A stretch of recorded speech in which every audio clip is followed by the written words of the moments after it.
Hey, wanted to drop you a little note about specialization. You see, doctors, we are trained to know what everybody else, what every other doctor is doing. So it's kind of like the left hand knows what the right hand does. Each and every doctor has gone through the same basic training. We know how to manage the scope of what people are exposed to, from simple infections to surgeries. If we had to, we could figure out how to manage a patient, so much so that something could be done to save a life before the patient is passed on to more intensive care under another specialist's care. Here's the crux or the concern, however. Take me for example. I, even though I know what other doctors are doing, I'm exceptional at managing pain.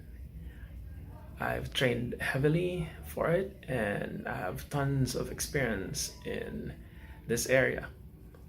However, if you were to ask me to manage like a severe case of cellulitis, which is an infection every doctor supposedly knows how to treat.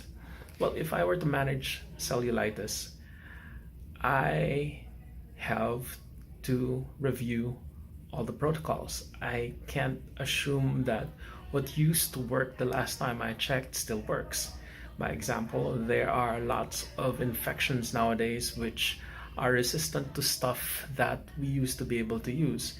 Case in point, for cellulitis, an infection of the skin, you have a lot of methicillin resistant Staphylococcus aureus infections, meaning there's this microbe, there's this bacterium for which a certain drug,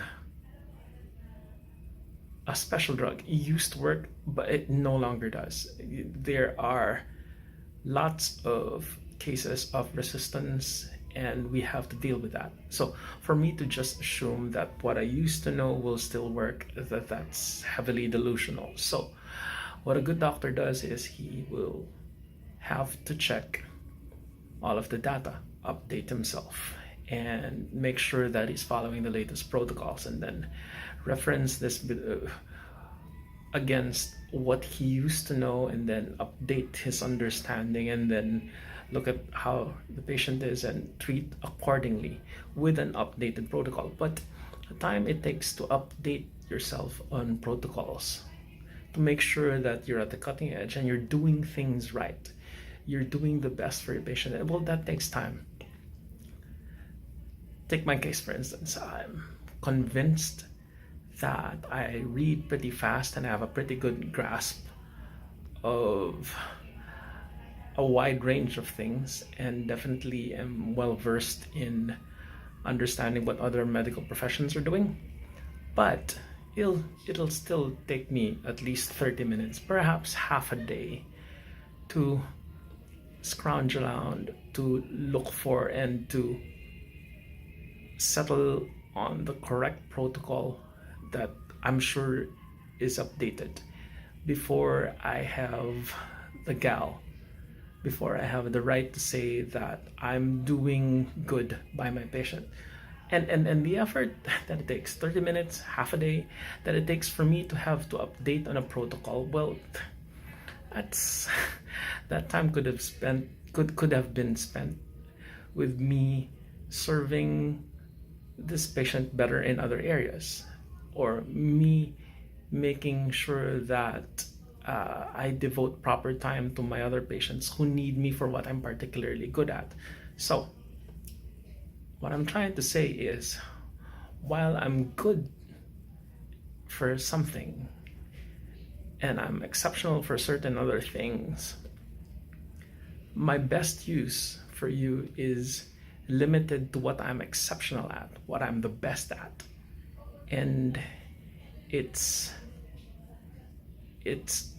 not an efficient use of time and resources, and maybe a disservice to you and me for me to have to be the one to take care of what may be simple cases, to other doctors who see these other things day in and day out, who treat these things routinely. So, what I'm trying to say is see a specialist for the thing that's routine, that's easy for him. So, by example, for me, if it's pain and functionality and movement related, well, that's easy, or I can figure it out, or I can fill in the gaps in my knowledge and update them with the latest evidence-based stuff to make sure that I'm doing right by my patient. It's easy for me to do because the gaps in my knowledge are minute, they're small, or I have a floating algorithm of many protocols and I understand how to use which one,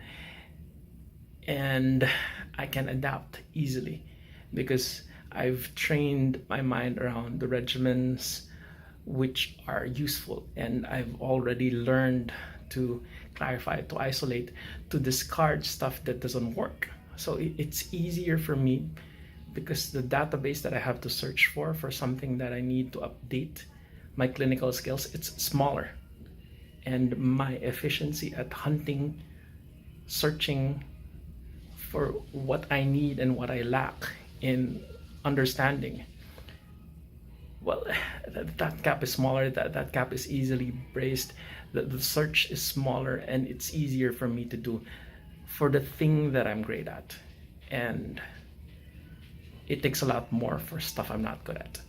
So I hope this makes sense. See a specialist for the thing he is best at, and actually, if your doctor is worth his salt, his natural tendency will be to refer you out to those who are better than him for the things he's not great at. And that serves you, the patient, better. Hope this makes sense. Cheers.